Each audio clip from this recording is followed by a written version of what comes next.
Today's episode of the Electric Batcast is brought to you by Stern Pinball's Insider Connected. Head to sternpinball.com to sign up today.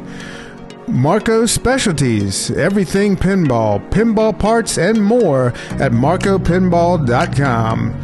And Game Room Goodies. Check out GameRoomGoodies.com for new and used pinball machines, arcade games, jukeboxes, pool tables, and more. And now, the Sherlock and Watson of pinball, Rachel Bess and Cale Hernandez. Coach. Yeah, come on, Coach. Let's.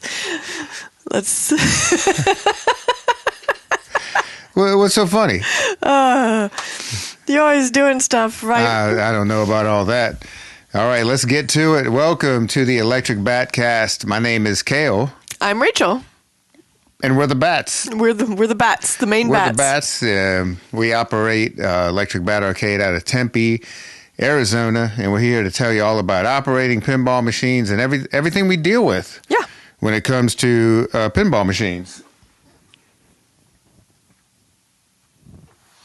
Sorry about that. Just had to mess with the setting there.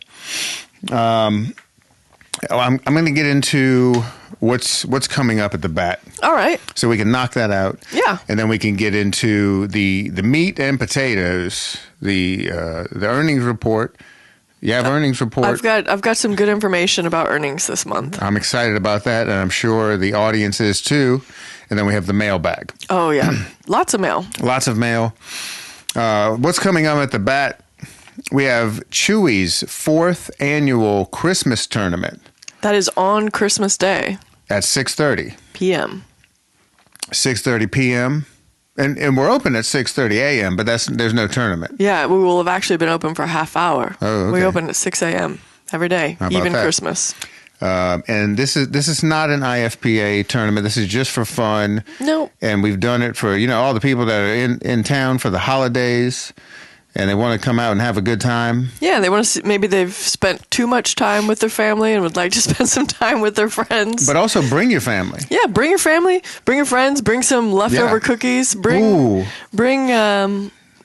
a good time. Bring some turkey and all that stuff, and come hang out with us. It's always a big crowd. And we like taking. That's the kind of like the annual Electric Bat family photo. Yeah, we always take a group photo. And Chewy has all of them. He's comparing it, and it keeps getting bigger and bigger. Yeah. Yeah. And then we have another Chewy thing. He's busy this month. Chewy's world famous Bounty All Classics knockout. You switched it around there. That was actually a typo on my part. I went back and added it, and I added it in the wrong spot. But yes, it's all classics. It's Bounty Knockout. Thank you for doing that. We appreciate your due diligence. So that's Chewy's world famous all classics Bounty Knockout. That's Sunday, December the 29th at noon. And this is a particularly important tournament. Yes. Because I believe in Arizona, it's the last chance to get some worthwhile IFPA points, Whopper points. Some big Whopper points, and there's a lot of people shuffling around that 24th spot. So this could be, this could actually change state standings in a way that matters. The thrill of victory and the agony of defeat. Which side are you more on? I'm on the thrill of victory. I'm every day I'm winning. I'm winning whether I'm winning or losing. I'm winning, absolutely winning. Also, for League Night, Christmas Eve and New Year's Eve. Yeah, people keep asking us about this. Right, we don't stop. Our tournaments are every single Tuesday, whether it be Christmas Eve, whether it be a New Year's Eve, whether it be a nuclear war, we are going to have a Tuesday tournament. A nuclear war. That's. I might take off for that one, actually. Yeah. So. We will be there. Us and the roaches. Okay.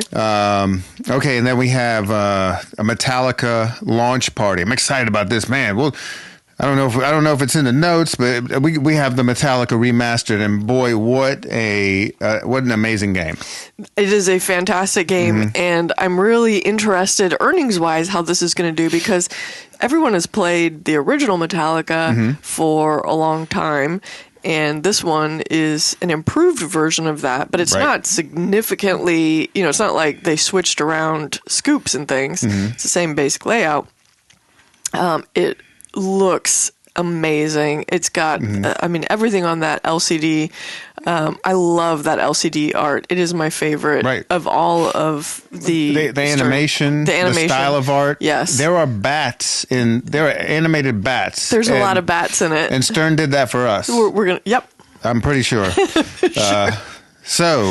But man, the game is just improved in every single aspect.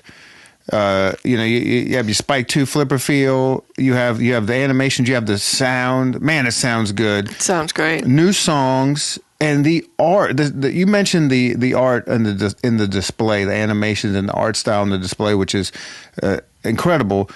The playfield art and the cabinet art. Man, and new wizard modes and things. It's freaking sweet. It's fantastic. So we're having a launch party for that. Yep. And we are so lucky because our bartender, Dusty, works for Fender. And she scored us a guitar to give away. Yes. We are giving away a Jackson, and it's a V-shaped guitar. It's not a flying V. Looks like a flying V Another to company me. makes a flying V. Yeah. That's a Gibson. That's a Gibson. This is one of our friends on social media let us know that. Yeah. I don't know. I was a musician, but I played drums. I don't know. You can't be expected to know everything about everything. I know your general guitars, your Les Paul, your SG, your Paul Reed Smith, and your Fender Stratocaster and Telecaster. I didn't know the difference in the V-shaped guitars, and you learn something new.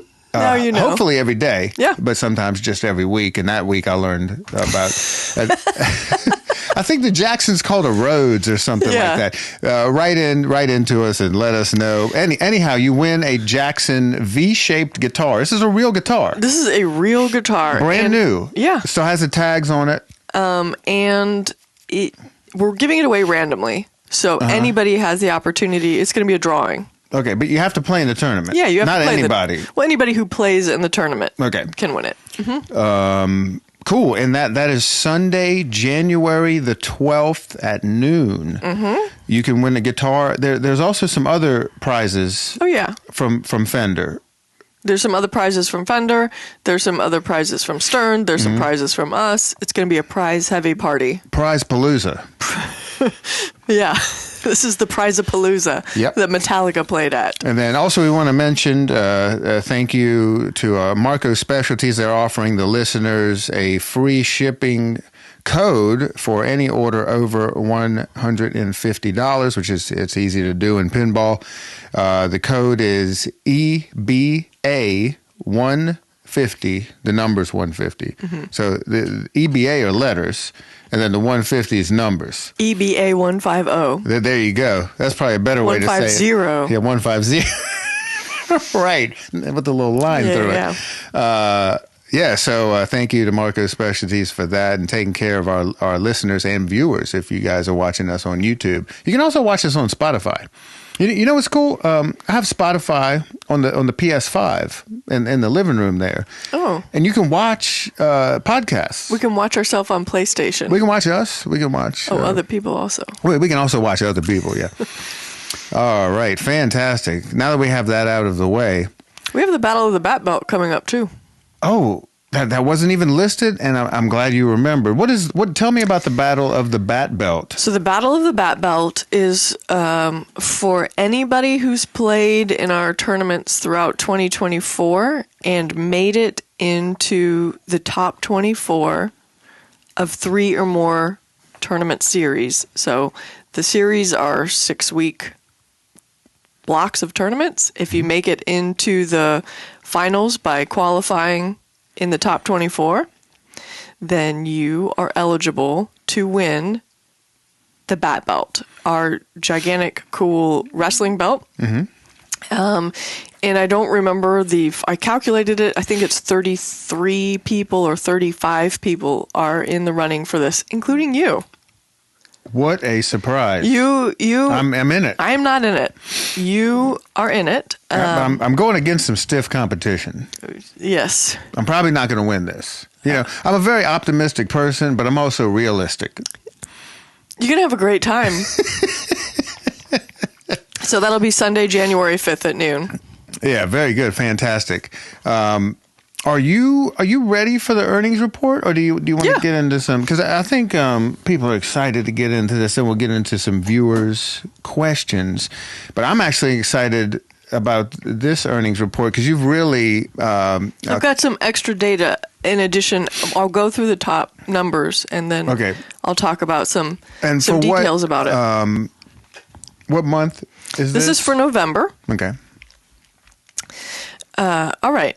So November, I'm going to start with number 14 today instead of 10 because number 14 was the Alien Shooter game. The Alien Shooter game is no longer at the bat. What happened? We sold it. Oh. Actually, we traded it. Okay. I am not sure about... we're always telling people to get shooters and that sort of stuff because they earn well. This earns well. There was a couple of different factors that played into us getting rid of it. Right. And we chose to trade it out because even though it earns a lot, I mean, it's still earning a lot. We've had it for a long time, and it's it's the 14th highest earner in the arcade right now. It takes up the room of 2 pinball machines, and one of our bartenders, our main bartender, Brandon, hated it. That was so sometimes because it was loud, and then people would always knock the guns off. Oh yeah, and we had these mats underneath it, but even then, we had to fix the guns from time to time. So it was just sort of that we were weighing pros and cons, and we just happened to have an opportunity. Can I talk about what we got? That's up to you. Yeah, well, we picked up a really, really clean Judge Dredd, which is a one of my favorite games, and I used to have it. I don't have it now, and I would like to have it again. And this was a clean copy, and it came up surprised when so I know. And we Game Room Goodies. That's right. Valued sponsor of the show hooked us up with that thing. Yeah. And if you want to get hooked up with the cool game, check out GameRoomGoodies.com, and Aaron can take care of you. Yeah. So we'll see if that ended up being an okay move or kind of a dumb move. Right. But, it's a move.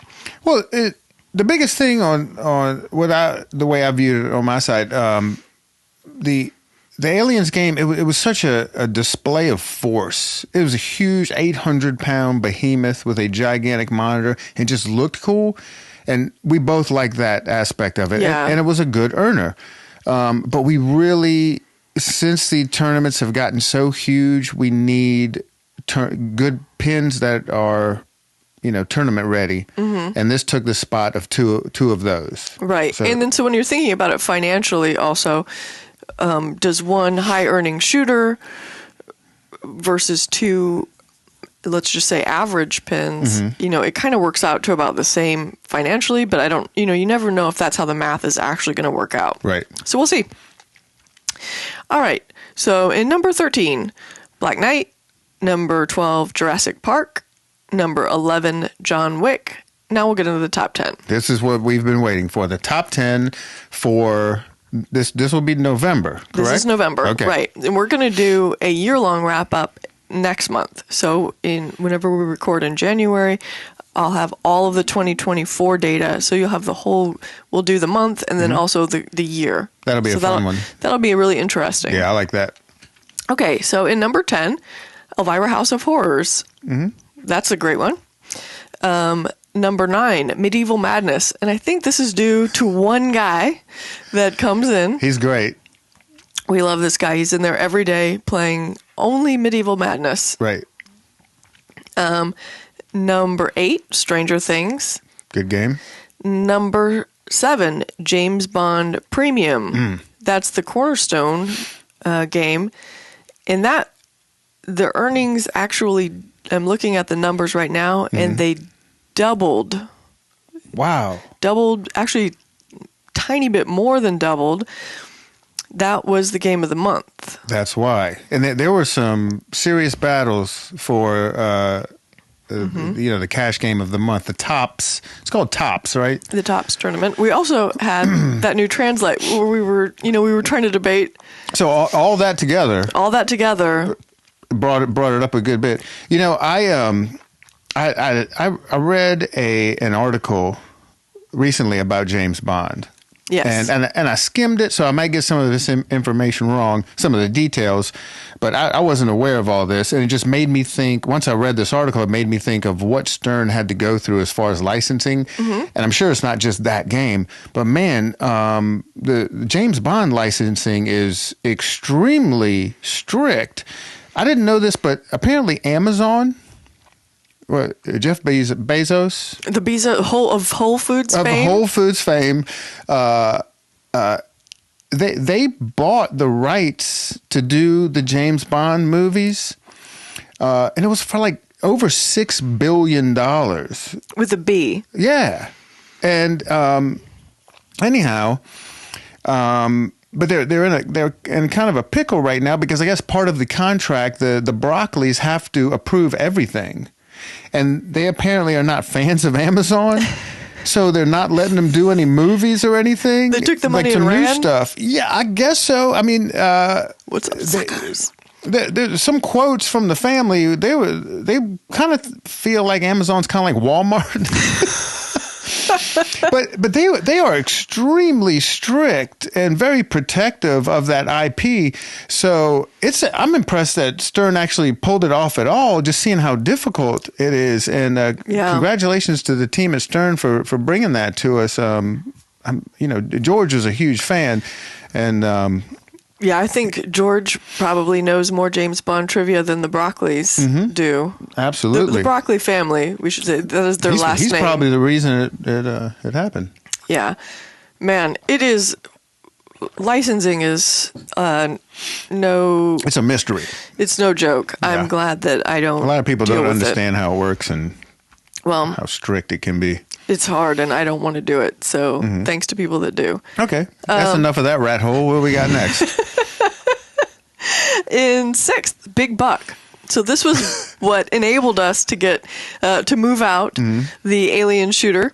So Big Buck, plus it's got all the different zombie shooters. It's got a myriad of shooting. I think it's a better game. No, I don't think it's a fact. It is a better game than the alien shooter. It's newer, more modern components. It has much more replay value because there's so many more games in it. Yeah. And it basically takes the space of one pinball machine. And even a little bit less than that because it's not that deep. Yeah. Yes. So if I was going to choose between buying the Big Buck Reloaded versus, it's a no-brainer for us. Yeah. Right. And then in fifth place, Jaws. Okay. Fourth place, Avatar. Dropped a little bit. From number one. And if you'll recall, last month I said I expected it to go to about third or fourth. Yep, and you're always right. I'm not always right, but I was right about this. Yep. Third place, Pulp Fiction. Second place, Godzilla. Okay, no. Hold off, drum roll. Okay. So Godzilla's there. I think Godzilla was second. So I don't think Godzilla changed from last month. I'm not sure though. Probably not. I think it was second place. So it was second place last month. We have a new number one game. Yeah. Can you guess what it might be? I'm going to say X-Men. Good guess. And yes, the reason I thought, because I had to empty the coin box yesterday. Of course, it's been emptied many times throughout the month. But all of the other games were like, I could tell we had collected money or the coins not too long ago. But X-Men was heavy. I had to use two hands. I had to go in there with two hands. And you're strong, so two hands. That's like three hands for me. Right. Use that third hand. Congratulations to X-Men in the number one spot. And it was in the number one spot. It's at least a third higher than number two. So Good job. Is well into number one. People are digging X-Men, and it had a cool update recently. Yeah, big update. Yeah. So the scoring's a little different. Everybody's having fun with it, and we used it in our series finals, which was a lot of fun. I lost on that game. Brian Penny. Oh yeah, Kicked my butt. He's really good. I don't mind losing to him. What a good guy. Yeah. Who do you mind losing to? You know what? Nobody. I don't. I'm used to losing. We celebrate everyone's wins. We celebrate everyone. Ours or other people's. We really do. You have I like to call this a schload of data. Yeah, schload. You have some special data you want to go over. Yeah. And give us an introduction and let's get right into it. Okay, so this was when I was looking at the numbers and I saw that Avatar did what I expected it to do. I thought, well, let me look at all the Jersey Jack numbers to see if I'm correct in what I think how they perform. And then I thought, well, it's not. After I do that, I want to also have some other games to compare them to, so that it's not just so that there's some reference points. Sure. So Avatar had some information that I'm going to give you is. Like Avatar, I only have 2 months worth of data. There's not a lot of info, but I can tell you that it dropped 36% from its first month. And that's about what I expected from what I've seen Jersey Jacks do. Right. Godfather, whenever it was new, the second month it dropped 29%. So around a third. Then the month after that, about a quarter. So 25% further. Then it just kept going down and it leveled off about 6 to 7 months in.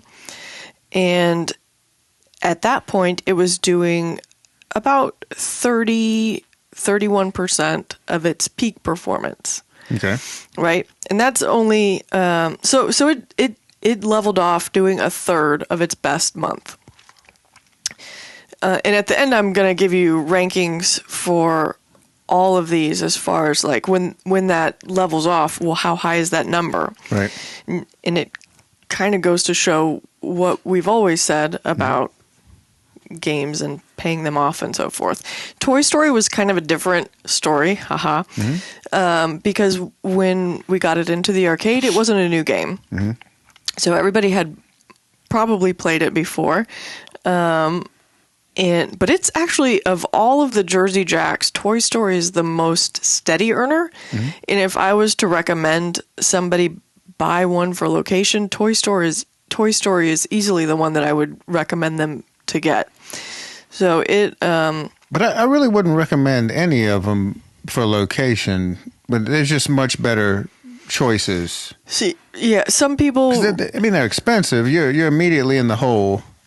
Right. Deep in the hole. Well, Toy Story, by now, you can probably get a used one that's a good for a pretty, because the prices on Jersey Jacks always like sink dramatically. They do after release. Seem to do that. Yeah. Yeah. So Toy Story, if you can pick one of those up for the price of like a Stern Premium, I think it's worth it. Right. I think that's a good, and it's been not too many issues. So I would recommend that. It's also doing about a third of what it did at its very best. Right. Okay, so now we'll compare some Sterns. So Stern, Foo Fighters, I actually looked at Foo Fighters and Venom. Foo Fighters we had on the floor at the exact same time as Godfather, so these are like month-to-month comparisons. And it actually drops about the same. It averages out to dropping off about the same as Godfather does per month, but it starts a lot higher, and so it also finishes off doing about a third of its peak steadily, but that number is just much higher. And you figure you paid $12,000 for a Godfather, and we have a Foo Fighters Pro, so I mean that's what, like $5,000 less. That's $5,000 free dollars. Right. Okay. So Jaws. we'll choose Jaws. Jaws goes down only by a little bit after its first month, 16%. Then it goes down another 25%, but then it goes up. It starts going up again. So you're not seeing that steady drop. And this may just be like the Elwyn bumps. You know, Elwyn makes. And I'm guessing it's code updates, and they added so many like little games, right? Like the challenges. So you do see that whenever those the month that the challenge mode came out, the game goes up 8%. Yeah. So it's still a new, it's less than a year old. Right. And it's leveled off at 60% of its peak. So its best earning month was much, much higher than, these other games, and it's still doing 60% of that. Wow. And Wick is not too different from that. Wick, I won't bore people with all of the specific numbers. If you really, really want the, X percent, I will send me a message. But that's leveled off, and it's still kind of too new to know, at about 40% of the peak. Pulp Fiction, this is a great one. It's also leveled off at about 40% of its peak month. But it was a record breaker. It is our highest earning of any game. It's the most that it has earned. And then Godzilla, I thought I would include just because I was so interested, because it seems to just defy logic with how it's always in the top 3. Right. And this game has been on the floor for 3 years. Has over 60,000 plays. Yeah, yes. And 3 years later, it's still earning 75% of its best month. Unbelievable. So that one, it's so far out of, like, if I was looking at these numbers and I wasn't sure that I was correct, I would, if someone else handed these to me, I'd be like, I don't think this is right. Right. But it is. You would audit it. I would audit it. Yes. So Godzilla is just like a freak of pinball as far as earnings go, and I've never seen a game. Right. I mean, there's no other game that performs like Godzilla. I said I would give the relative, like, in order. Of course, Godzilla is the best earning. Pulp Fiction is just right under that. Then Jaws, Wick, Foo Fighters, Godfather, and Toy Story.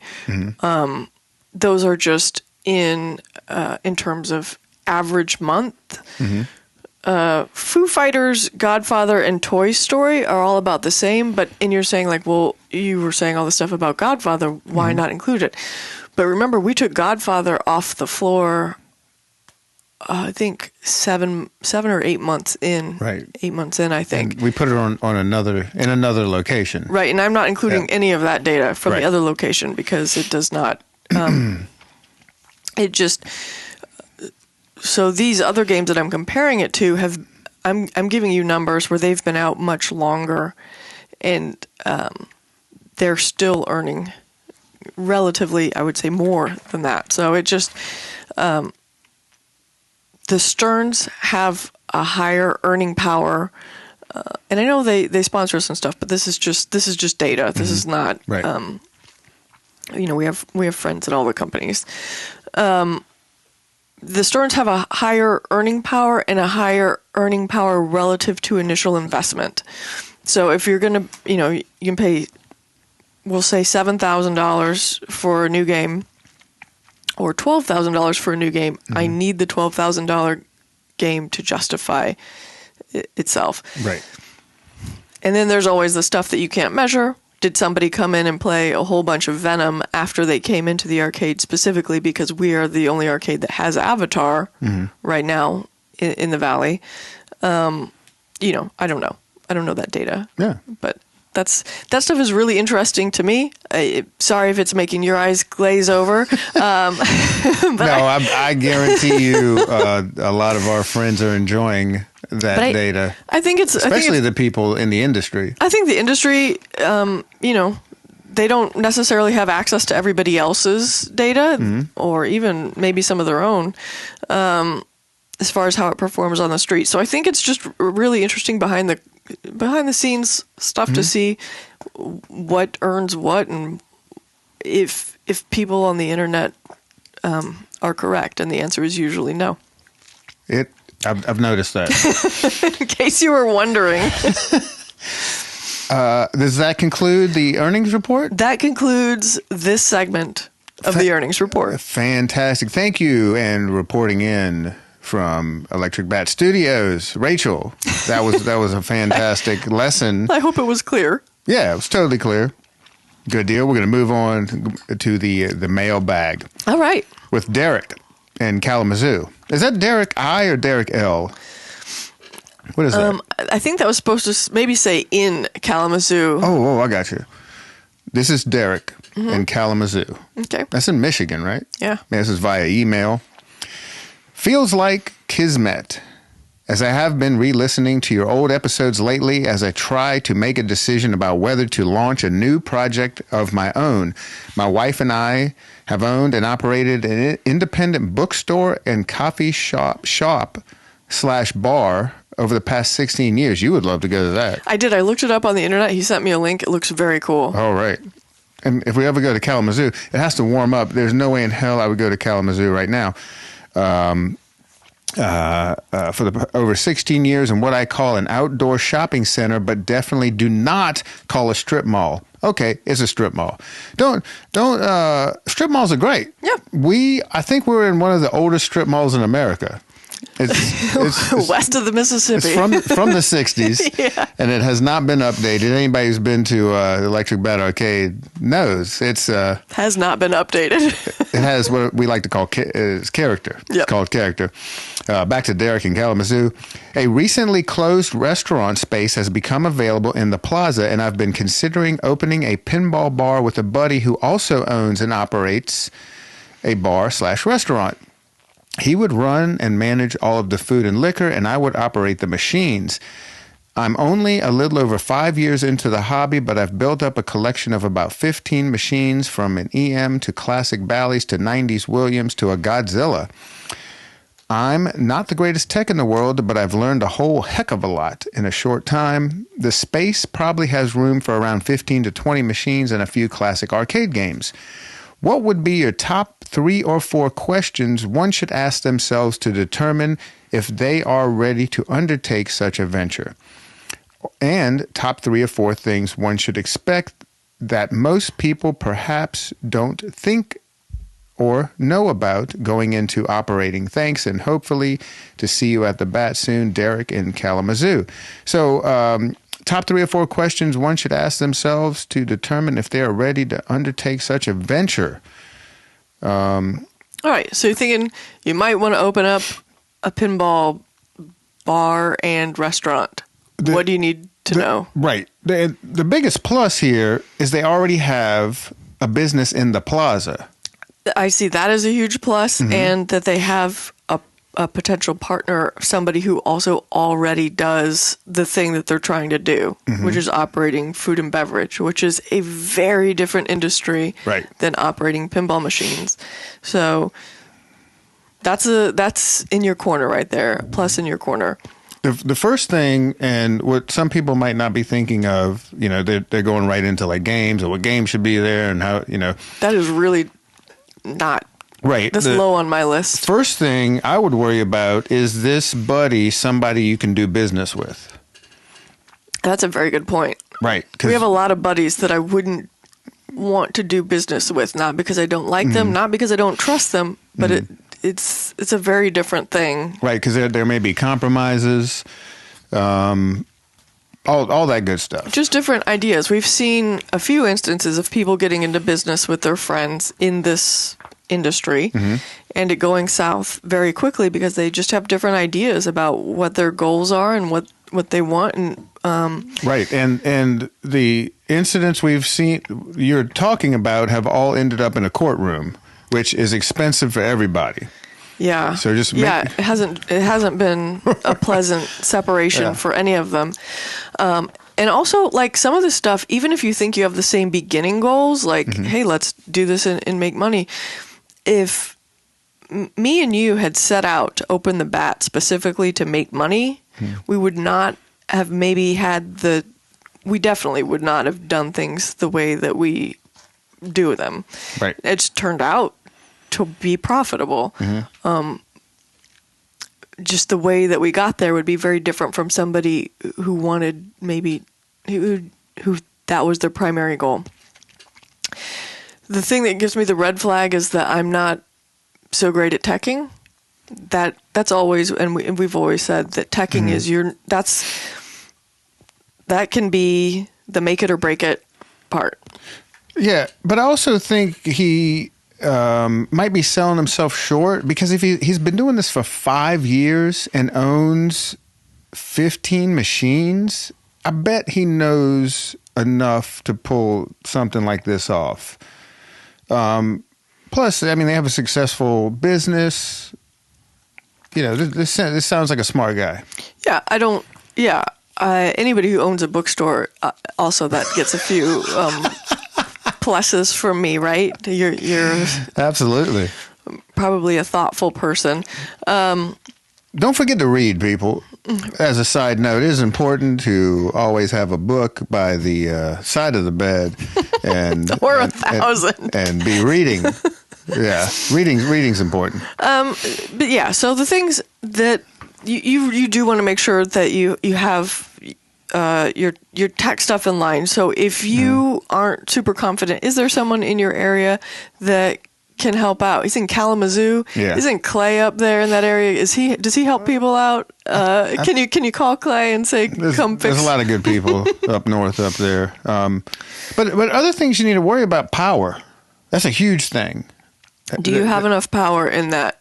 Especially for the older games, with with your modern, a board set like Spike, you don't have to worry about power as much. But a lot of the older games, they're hogs. Yeah. Yeah, if you have enough electricity, especially if you have kitchen equipment that you also have to balance that out with, maybe they're only expecting you to they've only got like one circuit dedicated to not kitchen. And that won't be enough for your... Right. And it's very important that your breaker box is accurately labeled. So when you're not there, the staff knows, once these machines, and they will flip a breaker at some point, make sure they know how to cut those things back on. Cool. Anything else you can think of? Well, I think the stuff that people, when we were talking to somebody else earlier this week about this, that maybe they didn't consider was insurance, but your restaurant buddy is thinking about insurance. 100%. They know about that.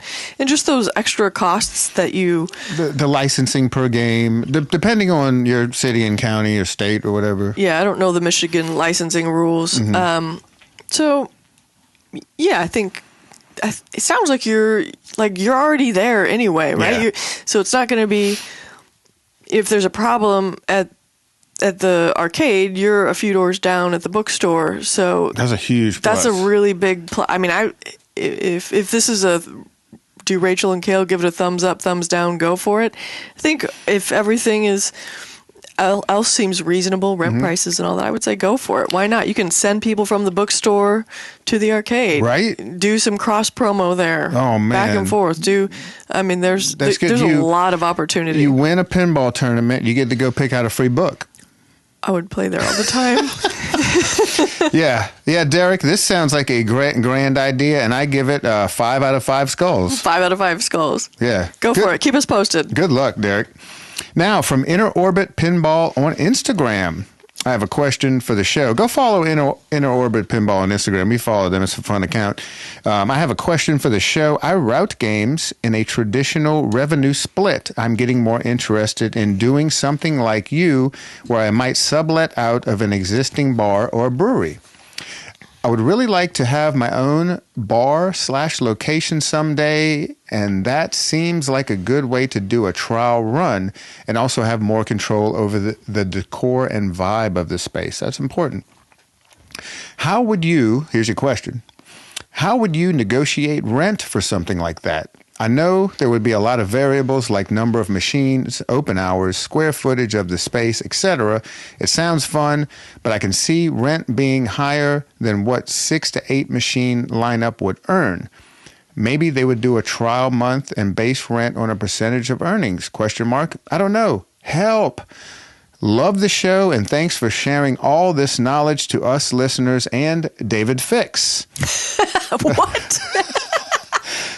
I don't know if David listens to us. Although on the most recent Loser Kid, I have their shirt on right now. Most recent Loser Kid. Look how cool this shirt is. Go check it out. I think they have a store. Go to Loser Kid social media and ask them how to get their shirt. David Fix was on there. And he said he listens to all the podcasts. Oh, okay. I know he used to listen to ours. He's talked about it. He wasn't really pleased with it. Oh. But you haven't listened to that David Fix interview because it was... I can't do it.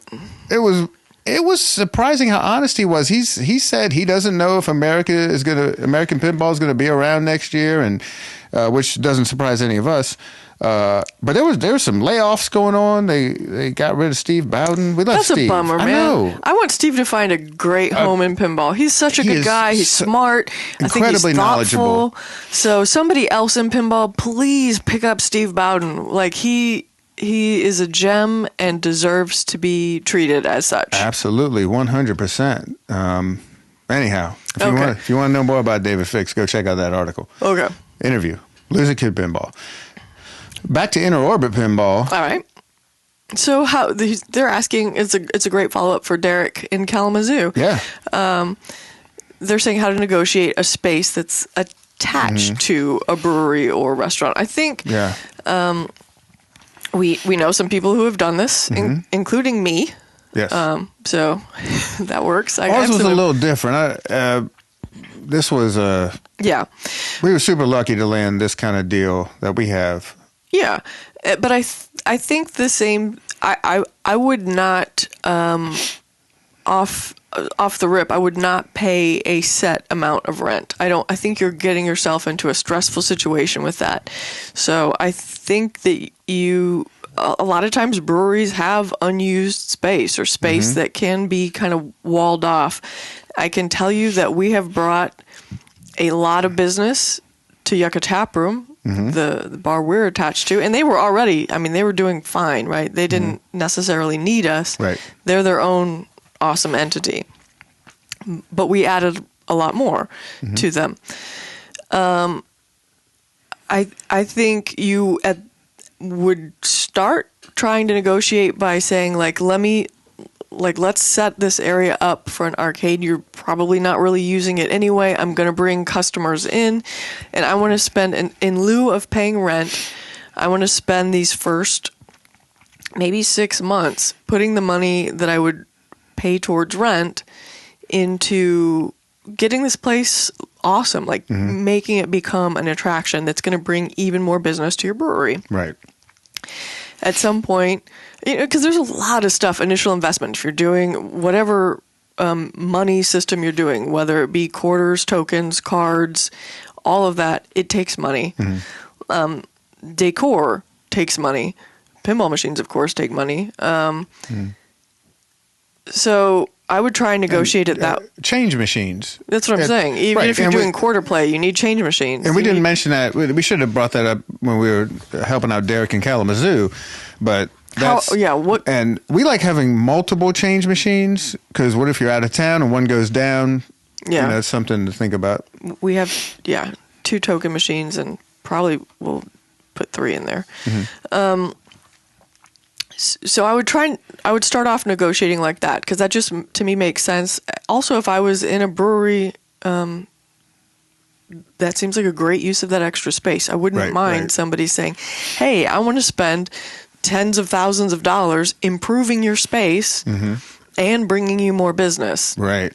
Start out slow. Yeah. Bring the machines in. Work on a split. There's no lease. I wouldn't mess with that at first. I'm saying before even not even a split the first 6 months, if you're able to do that. Just because I think if you can explain it to them that they're still going to be receiving that money as sort of in-kind improvements to the space. Because there might be things you need to do, like build walls, add power, run power, like stuff like that takes money, and you're improving their space. So if you can negotiate something like that for a trial period, right. And then after that, then I would consider in the kind of near short term doing a split, just seeing how that looks. Whatever makes sense to you. We've seen people do a variety of splits with breweries, right? And then after you get on your feet, because it takes a while for any business. I mean, unless you just get super lucky or are very terrible, right. It'll take a little while. Sure. And then I would move to negotiating actual, like, I'm going to give you X number of dollars per month. And one thing I would add is, just like with partnering up, you're basically partnering up with somebody. You got to make sure you can work with them. I would check out their social media. Make sure they're not constantly doing Kickstarters or whatever to raise funds. See what people are saying about them online. Yeah, make sure they're not saying aggravating things on the internet, like just pissing people off that your name is then going to be tied to. Right. Because they have very strong, very loud views about something. For sure. And because, I'm just, I want to warn people about this, because we've had some friends who have teamed up with local bars and/or breweries. And in one location, the arcade is kind of like, the bar owners don't look at it as something as important as it should be. It doesn't have the priority that the people who run the arcade part believe that it should. Right. To the point of where they've actually had to cancel tournaments because the bar decides they didn't want to have a tournament that day. Yeah, the bar booked something on top of it and said sorry. Right. So once again, just be careful with who you're partnering with. Make sure you can live with their business decisions and they can live with yours. Just do your due diligence. Definitely. Cool. Thank you so much. That was what was that? Outer orbit? Inner orbit. Inner orbit. Outer orbit's probably something else. This is inner orbit. Yeah. Okay. One's inside, one's on the outside. Yeah. Good deal. This is from the next question's from Heavy Dirty Souls on Discord. He's all up in the Discord. Yeah. Yeah. Very active. This is a simple one. Oh, I like that. I have a simple one. He even tells you it's simple. Okay. Are there any non-arcade focus changes you'd like to make to the bat? The new door painting on the floor was a great touch, in my opinion. Anything like that come to mind with more things like that? What he's talking about, Rachel, our office, every time we swing the door open, there's usually people hanging outside. So she painted this very cool, what is it, snakes? It's a little two-headed snake. It says danger, danger, like door. And it takes over the path of the door there, and that's cool. Yeah, I just came to work one day and I was like, I am sick of hitting people with this door. So you just, like, Rachel, what are you doing? I'm painting on the floor. So, non-arcade related upgrades or updates or changes I can think of is and this is going to be a work in progress, probably going to go on for a long time. You have talked about doing a mural, a very large mural on that back wall. It's just painted black right now. It is an empty canvas waiting for you to wiggle your little brush. Okay, yeah, I do want to do that. Yeah. So there's like mural type stuff. Air conditioning. All the stuff that we've got kind of on hold with getting permits approved to build. Yeah. But stuff that's in our control. The mural I would like to do. I would like to get some more outdoor signage of some variety. Okay. Window signs, which is something, because right now you have to really kind of know where the bat is. To know, Right. you're not going to drive by and It's like a secret club. it is. It's very secret, which is maybe not the best business move. We should probably have some kind of like. Right. We've been there for 6 years. We should Add- probably let add in people the know. Yellow Pages. Yeah. Yeah. Very cool. That's all I can think of. Yeah, I like drawing on stuff. Is Yeah. what it boils down to. Inside, outside. I'm And gonna there you draw go. on some stuff. Thank you so much, Heavy Dirty Souls from Discord. And if you want to join our Discord, head over to electricbatarcade.com, click the podcast tab, and there's a link where you can join the Discord. There's like 330 people all talking about all kind of stuff. It's really cool. Yeah. And it's not all aggro like Pinside. Yeah. It's nice. From Wiley Bumtail via Discord. Wiley, you can also talk to Wiley in Discord, and he's a lot of fun. You can talk to him in person too. If you come to the arcade. come to the arcade. Man, He's Wiley there a lot. is a character. We love Wiley. His first question. You've talked about your dream themes before, but what about your dream music-based theme? What artist or band would you like to see made into a pinball machine, and what songs of theirs would you like to see in the game? I'm going to take this one. 'Cause Okay. This is the one. So This is a question made for you. My answer is just going to be a bunch of Sisters like of Mercy. goth and industrial bands and what are your top three? Sisters of Mercy, Ministry, Skinny Puppy. Skinny Puppy. That's three. There There you go. there's three. Yeah, I'd see, like that's simple. My Life with a Thrill Kill Cult would be up there. Oh. That'd be good. That's the Mike Vinicor pin. Yeah, Mike and I could get together and we would have a lot of agreement Yeah. on the Damned. Anyway, yeah. I wonder what Mike would think about my idea, because I don't think this would sell very well, but it's what I would do. Like if I was a billionaire, I'll put on my Mike Vinicor brain and tell you what I think he would say. because I would contract Stern to do their what do they call those runs they do, when they like do, like, heavy metal, yeah. and Primus. We're gonna do that. The special edition pins. Mine would be a yacht rock pin. It would crush. Mike would be shaking his head, much So as you- I am right now. Think about you're doing Steely Dan, Toto, Michael McDonald, Kenny Loggins. You're rocking out, and it comes with a little captain's hat. I like right? that part. You like that I part? like the hat. That's about where there's some Toto songs I could get down with. Yeah, absolutely. The rest of it, man, it'd be awesome. You know what this game really, really needs? What's that? A headphone jack. Oh, that's a joke. Yeah. She's saying that because nobody wants to hear the music. Yeah, I don't want to hear it. I think you're wrong. I think it actually needs bigger speakers. Oh boy. But my honorable mention, and this would actually make more sense and would be super cool. Anything? Think about it. There's an Iron Maiden pin. Yeah. We need an Alice in Chains pin. Could you imagine? Okay, I don't think you do it as Alice in Chains. Man in the Box would.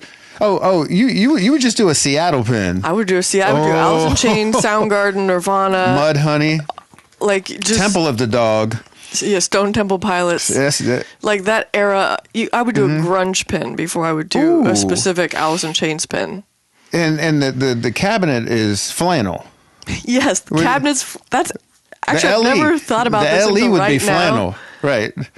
With some like cut up jean, Yeah, you get a piece of like frayed Kurt jeans Cobain, hanging down Kurt Cobain's from the jeans. cabinet. Actually, a 90s grunge pin, a 90s grunge jukebox pin would be awesome. Right, but I mean, logistically, the yacht rock pin or the grunge pin is a licensing nightmare. Mm-hmm. I mean, it would be a $30,000 pinball machine, probably. I don't know. But You think is Yacht Rock expensive to license? yeah, Michael not on the McDonald, giveaway? Steely Dan, Toto. It's not on the giveaway. It's not in the giveaway It's not bin. the dollar bit.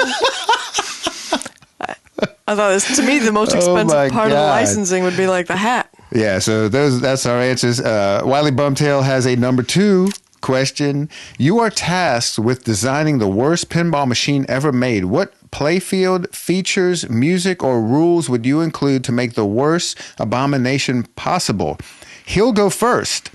A machine featuring Paragon's Beast Layer, the spinning disc from Whirlwind, and the magnets from Iron Man.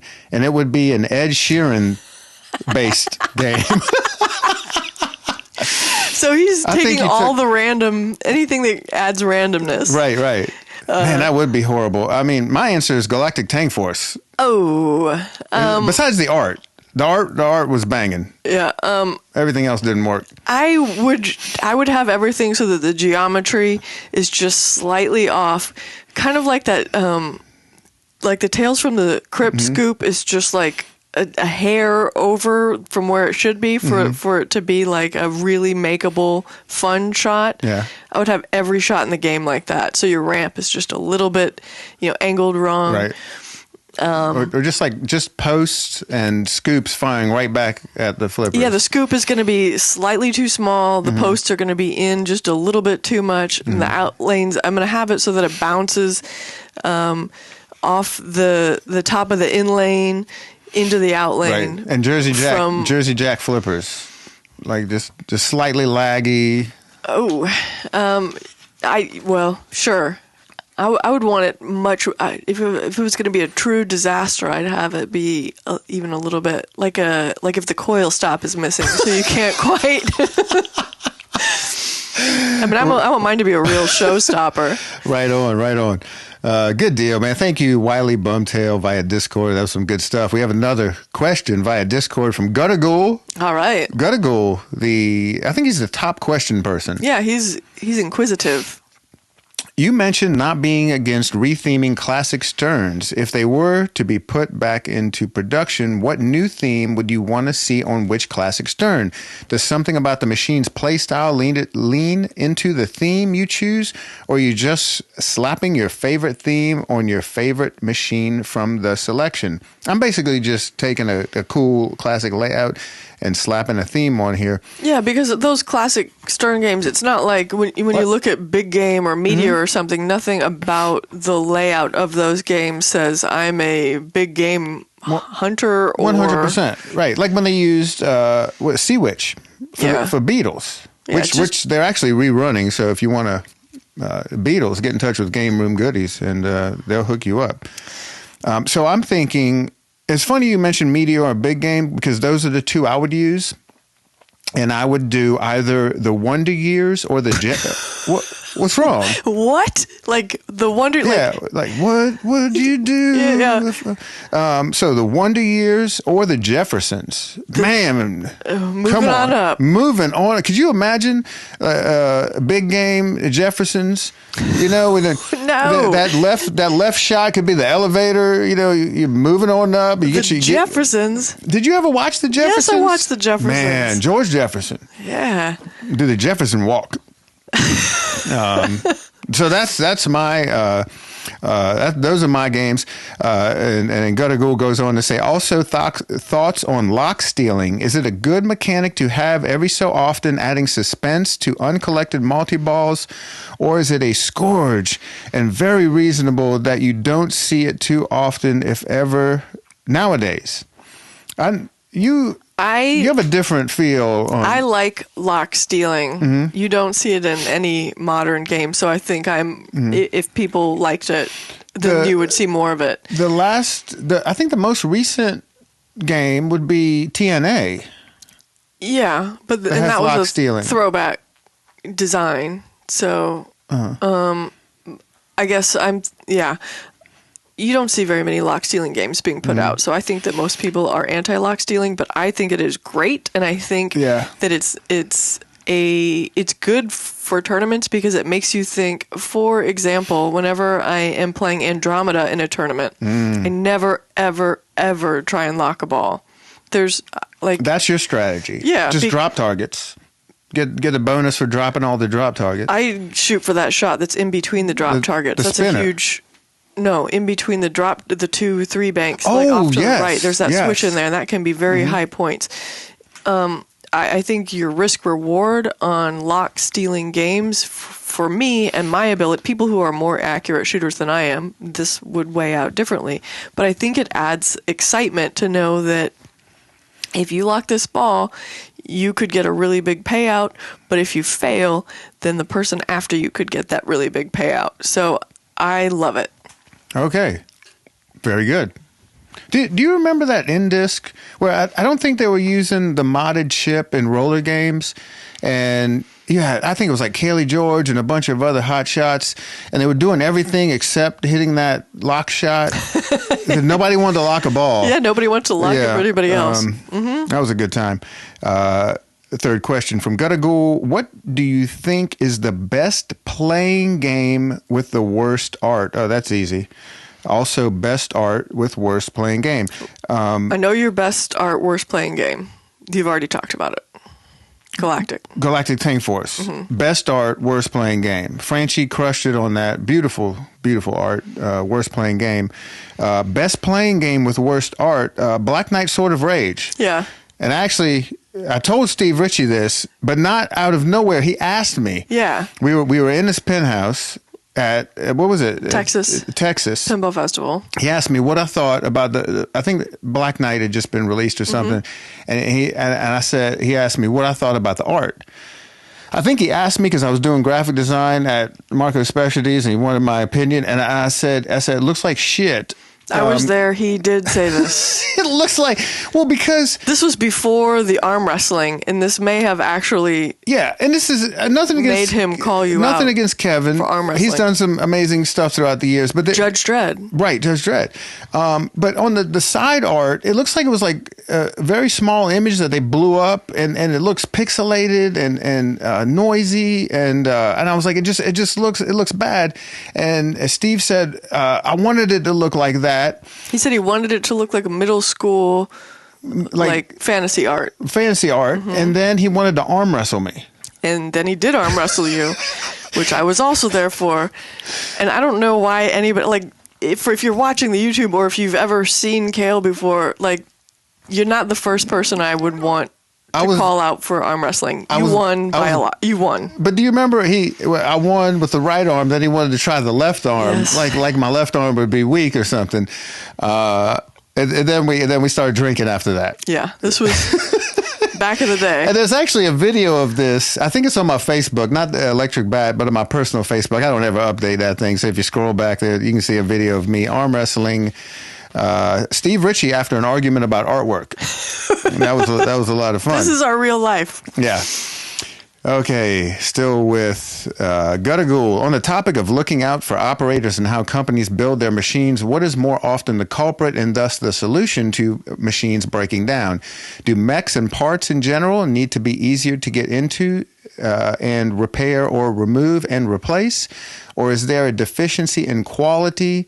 And if companies built stronger plastics, made better welds, and weren't recycling soda cans for ramps, would that solve all your issues? I think the number one culprit of pinball machines breaking down is pinball machines being played. Boom. There's no way around the physics of what's happening in a pinball machine. Right. If your pinball machines are getting a lot of play, they're going to break, and you're going to fix them. Now, there are some games that are more pleasant to work on than others. If you have to take off, like Bram Stoker's Dracula is probably my least favorite game to work on because you have to take off everything to get to anything.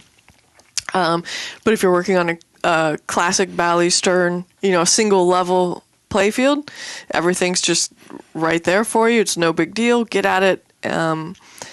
But stuff is going to break. Yeah. And yes, there was some changing in some steel composition over the years and things, but that's really not the main issue. The main issue is that there's a steel ball bearing hitting parts, plastic or metal, and over time, that force is just going to cause breakage. So you just have to fix it.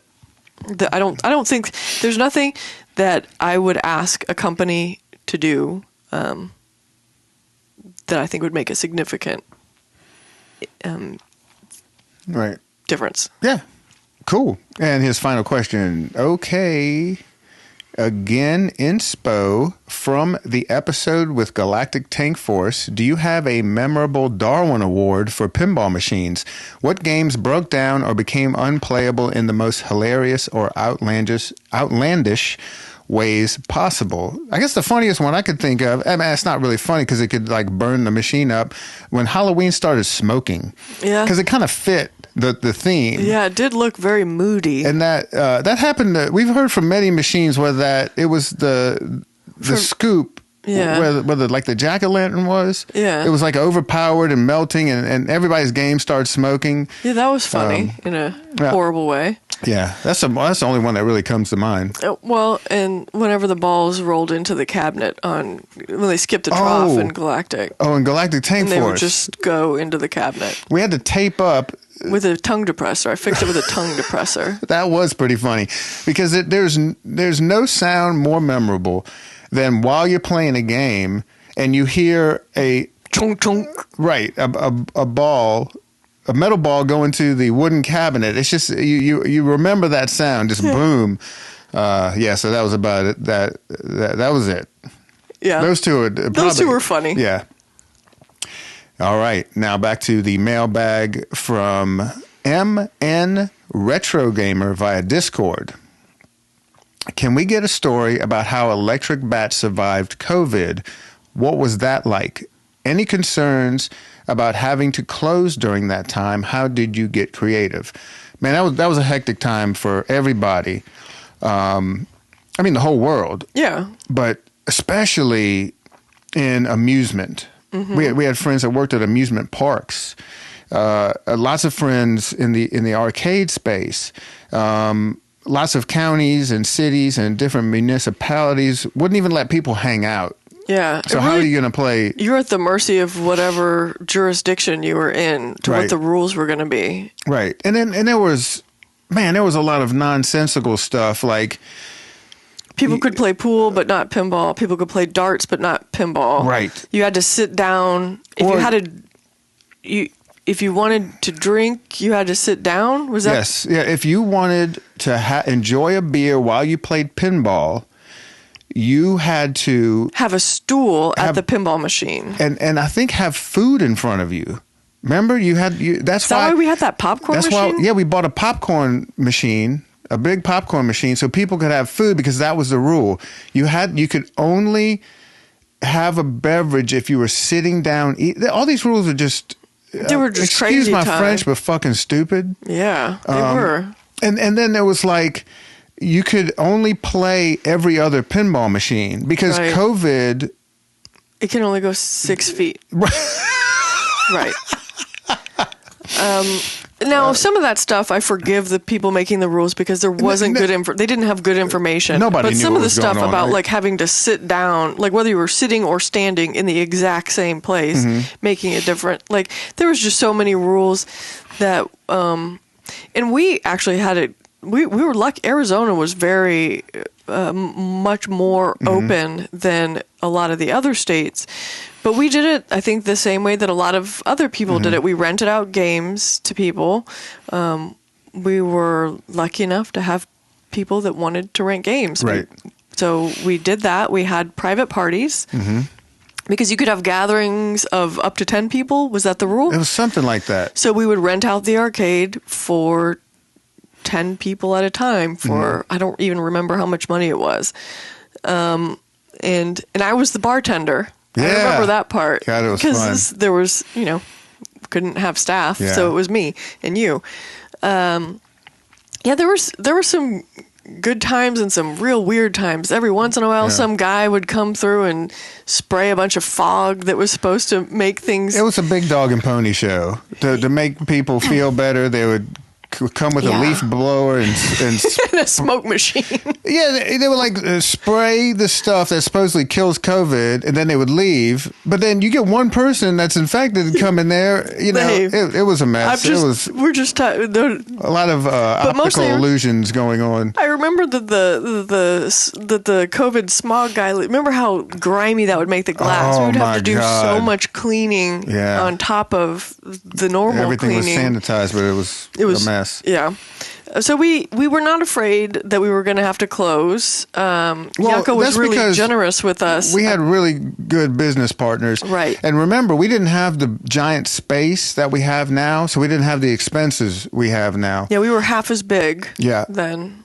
And we, Rachel and I have always been very resourceful, and we it ran through our heads. We might have to find something else to do. I mean, there was a point we had a lot of friends who were in the arcade business who are no longer in the arcade business because of COVID. Yeah, we thought maybe I'll go back to painting. Yeah, and I'll do whatever I do, and you do other things.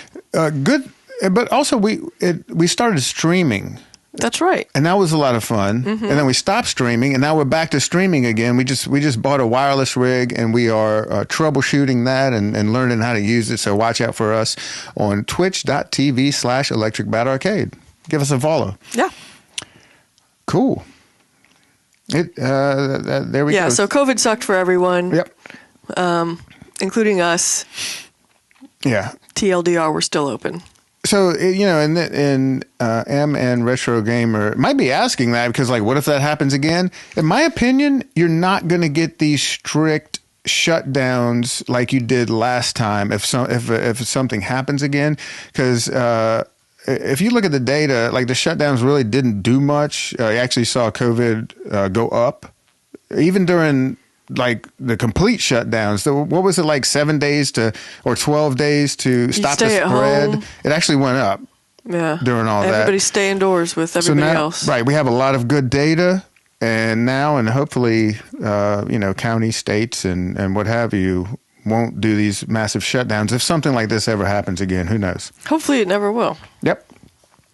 But you just got to keep your head up and make things happen. Thank you so much, MN Retro Gamer. And here we go. We have Mike. Next question. Mike Flanagan on Discord. Hi, guys. Question concerning bulb choice at your arcade. All of our games from 60s to modern, we've converted to LED bulbs. That's smart.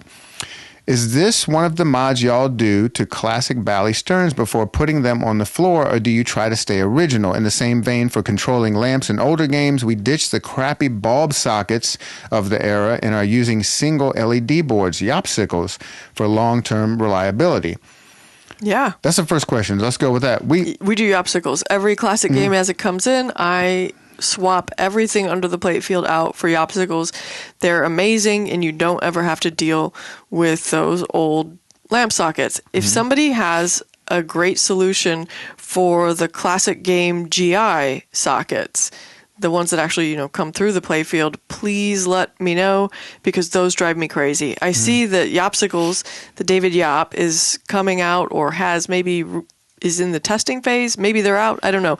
Of Popsicles, which are the pop bumper version of Yopsicles, cool. Which are great because those also always like flicker. The action of the pop bumper makes it go, flicker. So Yopsicles, Popsicles, all in on those. Now I need GI-sicles.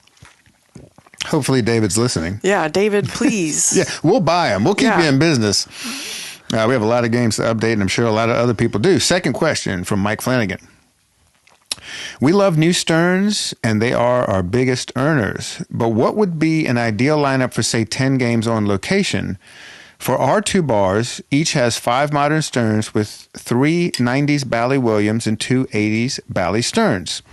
We would probably make more money going all on modern games, but feel it gets boring having the same lineups as everyone else. Thoughts?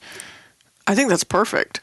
Yeah. That's exactly what I would do. They're doing the right thing. It's almost like they've been listening to us. But they're thinking like us. Oh, Mike Flanagan is thinking like us. Mike Flanagan, A+.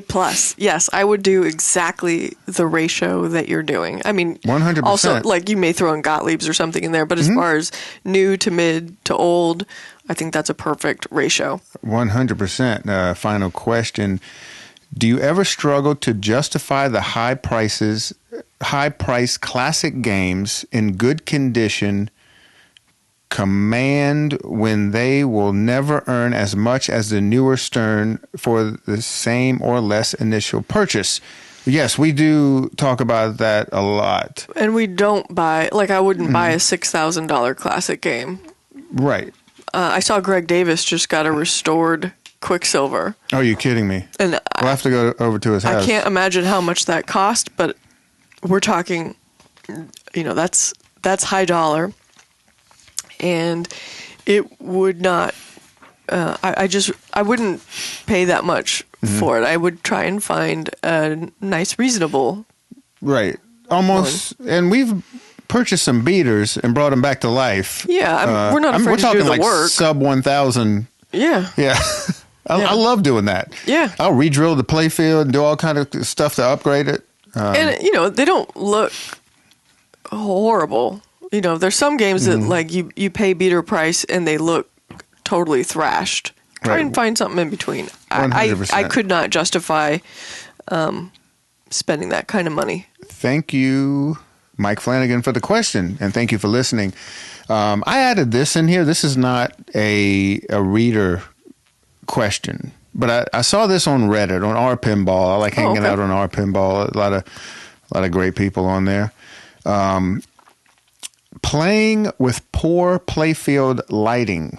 I've noticed some machines in select bars are always lit super poorly, like the LEDs will be blaringly bright, but I can't follow the ball easily.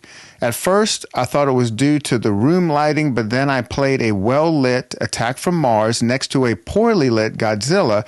It really messes with me, even if I know the layout super well. Why do operators choose to do this? Is this a trick to limit ball times or just an aesthetic choice? Are there techniques to playing on poorly lit playfields? What I want to focus on, because I keep seeing this, why do operators choose to do this? Is this a trick to limit ball times? I've even seen... There's been a couple of podcasters that have played games on locations, and they thought that if the bubble on the level was all the way at the top, it was operators fucking people so they could make more money. I just want to get this out there, and like I don't know. We're operators. We don't set up our games to. You want them to be fun. You want them to be fun, and I don't know. I know tons of operators, and I don't know any operators that intentionally make a game have hard to make more money. I've seen them make them hard for tournament play, but not as I want to try to make more money off this, because in the long run you don't make more money. You want people to have fun playing the game, and just some games are just not lit very well. But Godzilla is an interesting choice for someone to bring up as a game that's not lit well. There may be some lights out on it, and it's just not a good operator. But I want to get this out of people's minds that people are trying to screw you, right? Yeah, to make more money. That doesn't make sense. That wouldn't pay off. And like you said, I don't know anybody that does that. And as far as games being lit or not well lit, I think everybody wants their games to be lit, well, to be able to be played. I don't, and some games just, like, there's a lot of 90s games that were designed with, like, you have to add a lot of supplemental lighting to get them to be where they will be bright. And you think about how you think these games are dark. Man, imagine those games when they were dirty in bars with incandescent bulbs. Like, you couldn't see. I mean, that's the games were not designed super reflective glass, super bright with pin stadiums. That's not how they were. And I will tell you, I know I've mentioned this in the past, but I don't think I've brought this up recently. A cool trick that's completely free that helps out with glare on the glass, and it makes a huge difference on a stern. Go into the settings and drop the back box. What is it? How they work? Back box brightness, like during gameplay. During gameplay, because you can adjust the back box brightness in a track mode, but you want to do it for during gameplay. Bring that down to like 10%, and that cuts out a lot of glare on the glass and makes an absolute huge difference. Yeah. I don't even like playing modern sterns where the operator has the 100% going on while you're trying to play on the back box. So to recap what you're saying there, whenever nobody is playing the game, the back box is still full brightness in a track mode. Then whenever somebody coins up and starts playing, it gets dim, so that way the back glass image is not reflected strongly on the glass, the playfield glass. You can do that, or you can spend like $300 on the the Invisiglass. You can get that from Marco Specialties. If you do want to do that. Yeah. Why not both? Yeah, why not? Right on. So that's a little tidbit I wanted to add from Reddit. I found a lot of stuff on Reddit. I want to get rid of this misinformation. Yeah. You know? Right on. So let's go back to MN Retro Gamer. He's got 2 questions for the next podcast, and this is it. This is the next podcast. Okay. How much influence in additional money does having a popular arcade like Miss Pac-Man, Teenage Mutant Ninja Turtles, Centipede, a light gun game, or Mortal Kombat or Street Fighter influence your overall income in a month? Do they help bring more people in to hopefully get them into other things like pinball, which will keep them there longer and more often? Or do you not see a difference and they are just good things to have around for non-pinball players? They don't make pinball money. None of those games will make, maybe Miss Pac will make as much as a low-earning pin. But I do think that they're important to have the diversity and to keep people around. So if you've got a group of friends and someone doesn't want to play pinball for whatever reason, they'll play one of these classic arcade games. For sure. So I do think that's important for that reason, not for the amount of coin drop that it gets. It's that it keeps people. It's the intro game, and it keeps groups gateway of people. drug. It's the gateway drug. You nailed it. I think you said that. You nailed it. And then his second question, has the Stern Insider Connected Cup 2024 influenced your amount of people that come on a daily basis? I don't think we know yet. It's hard, it's really hard to tell. I mean, there's 20 hours a day that people are in there. We're not there for 20 hours a day. We see people in there, but it's also Christmas season. People are off school, so there's no way for me to parse that out. We have had some people ask us, like, hey, what is this? How do you play it? Yes. So you want me to give like a quick... Yeah, and I was about to mention that. One thing we have noticed, like, people are personally messaging us about the game. People are coming in. I know they're playing the games thinking about the cup. So, yeah, go with it. So just a very basic summary is that you're playing the Stern Insider Connected games, and each of those games has tiers of essentially achievements, and you get points for each one of those that you get. However, unlike achievements, you can get them over and over in consecutive games. So, like, for example, one of them is on Aerosmith, you get 6 million points for a score. And there's all kinds of stuff. 6 million is not a terribly high score, so you only get 5 points for doing that. But then if you do it on the next game, you get an additional 5 points, and so forth. So you can just keep racking up the points for these various accomplishments, the goals within each game. And you can see in the Insider Connected app what each game, what your targets are. Right. And what location you played at. That's very cool. Yeah. Yeah. So we're having a blast doing it. Unfortunately, we haven't had a lot of time to do it. We've been out of town. We've been doing stuff with family. It's the holidays. But I want to really get into it and try to nail some of these achievements. Yeah, this week and get my points up. And I'm going to get more than you. But going back to Stern Insider Connected, the only thing we could notice, without having any data and anything, that really immediately brought people in were the John Wick limited contracts. Yeah. Because people wanted to get those and they knew there were only so many. And as soon as you got the notification on your phone, you could see people were just like rolling in trying to get these things. But anyway, on a whole, Stern Insider Connected is going to earn you more money. It has earned us a lot more money. Yeah. Yeah. Cool. And it brings back, it's not but because of it adds replayability on games that people might have thought that they were not interested in playing. They'd moved on to the new hotness, and this makes old hotness new hot. That's again. right. That's right. Yeah, right on. Well, that sums it up. We're done with the mailbag. Okay. Don't forget Chewy's 4th annual Christmas tournament at 6:30. That's on Christmas. That is on also the first day of Hanukkah. So we can make it the Christmas Happy Hanukkah. That could be the first annual Christmas Hanukkah. Because the first day of Hanukkah is on December 25th this year. Happy holidays. Holidays. And then we have Chewy's world famous Bounty All Classics Knockout Sunday, December 29th at noon. This is the last chance for you Arizona folks to get some good Whopper points. And we do have on Tuesday, Christmas Eve, and Tuesday, New Year's Eve. We have league. We're not stopping. We do league no matter what. And rain or shine, or what did you call it? Nuclear or nuclear.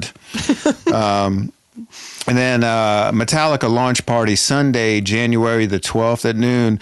Anybody is welcome to come play in any of those events with us. Just get you a plane ticket and come on out. All right, let's get. I think we're done here. We're about to head to the arcade. Yeah, I'm excited. And play a little pinball. Yeah. Make sure the token machines are filled up. And then we're ending our night at a tournament at Atomic Age Modern. Oh, yeah. Our friends, the Kennedy family, Yep. Atomic Age Modern. We're going to go play in their Metallica launch party tonight. Yeah, right on. And that's also a good chance to get some Whopper points. Yeah, so if you listen to this before that starts, come hang out with us Come there, hang too. out with us over there. All right, we're gonna take off. Thank you all for listening and watching, and we really appreciate your support. If you want to ask us a question that we'll answer here, you can do the email, which is electricbatarcade At Gmail. and or just drop us a line on Discord. Our Discord, if you want to join the Discord, go to electricbatarcade.com, click the podcast link. And there's a link to join the Discord. You can also just message us, DM us on Instagram too. Slip us a piece of paper under the office door. That would be the funny. arcade. I'll answer that. Yeah. Right on. Well, you Happy guys, holidays, everybody. Happy holidays. You guys have a good time. We will be talking to you next year, I think. Next year. All right. The bats are out. Bats out.